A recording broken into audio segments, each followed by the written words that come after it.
Hi అండి, welcome to my channel. ఈరోజు ఒక పులుసు ఐటము చూపించబోతున్నాను. అది ఉల్లిపాయలు మెంతుల పులుసు అండి. చిక్కగా ఉండి ఈ పులుసు చాలా టేస్టీగా ఉంటుందండి. అయితే ఈ ఉల్లిపాయలు నేను మామూలు ఉల్లిపాయలు కాకుండా చిన్న చిన్నవి వస్తాయి కదా, సాంబారు ఉల్లిపాయలు అంటారు. అవి పాయలుగా ఆమెనే వేస్తే ఈ పులుసులో ఉడికి చాలా రుచిగా ఉంటాయండి. అయితే దీన్ని ఎక్కువ మన సౌత్ ఇండియాలో చేసుకుంటాము. ప్రత్యేకంగా కన్నడ వాళ్ళు, తమిళ్ వాళ్ళు ఎక్కువ చేసుకుంటారండి. కన్నడ వాళ్ళు దీన్ని గొజ్జు అని పిలుస్తారు. అయితే ఈ పులుసు ఇంకా వేరే కూరగాయలతో కూడా చేసుకోవచ్చండి. మన బెండకాయలు, ఉల్లిపాయలు కలిపి కూడా చేసుకుంటారు. అయితే ఈరోజు నేను చూపిస్తున్న ఈ పులుసు ఎలా చేసుకోవాలో చూద్దాం రండి. ఇక్కడ నేను ఈ సాంబార్ ఉల్లిపాయలు ఒక 1/2 కిలో దాకా తీసుకున్నానండి. మన ఇష్టం అండి, ఎన్నైనా తీసుకోవచ్చు.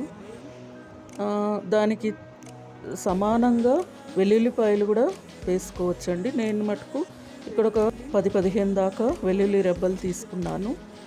అలాగే చింతపండు ఒక 50 గ్రాముల దాకా తీసుకున్నానండి.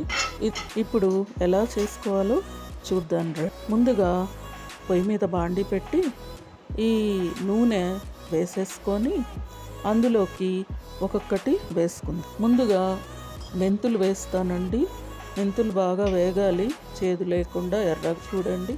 బాండి ఆయిల్ వేసుకొని ఇది వేడెక్కిన తర్వాత నేను తీసుకున్న మెంతులు వేసేసుకొని ఎర్రగా ఈ రకంగా వేయించుకోవాలండి.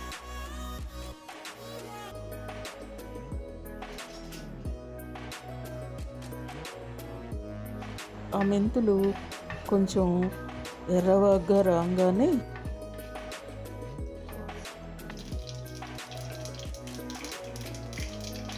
వెల్లుల్లిపాయలు వేసుకున్నానండి. ముందుగా వెల్లుల్లిపాయలు మీ ఇష్టం అండి, ఉల్లిపాయలతో సమానంగా వేసుకుంటే ఈ రెండు కూడా చింతపండు గుజ్జులో నాని ఊరి చక్కగా మనం తింటుంటే పుల్లగా బాగుంటాయండి. ఇది హెల్త్కి కూడా చాలా మంచిదండి. మెంతులు, వెల్లుల్లిపాయలు. ఈ వెల్లుల్లిపాయలు వేసినప్పుడు కొంచెం చిటపట్లాడుతూ ఉంటాయండి. ఒక స్టీల్ ప్లేట్ అడ్డం పెట్టుకోండి, లేకపోతే ఆయిల్ చిందుతుంది. ఇప్పుడు ఈ ఉల్లిపాయలు కూడా వేసుకొని బాగా ఎర్రగా వేయించుకోండి.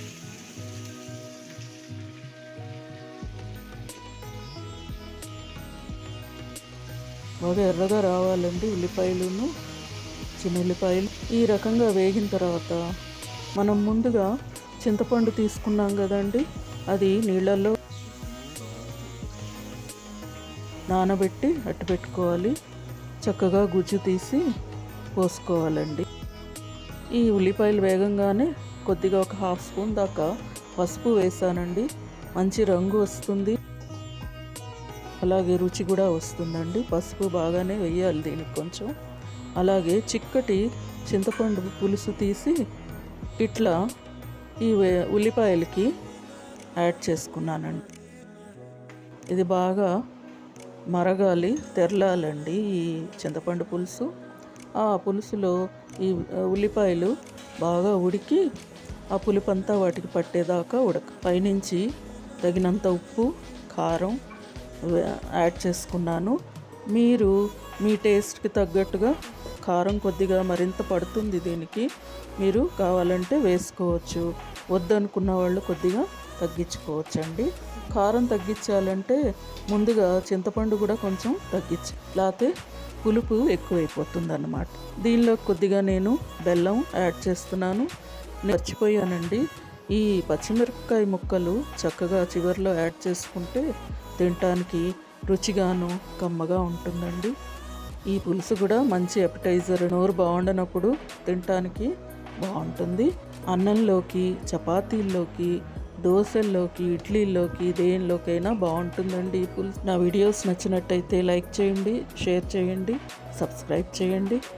Thank you. Bye bye.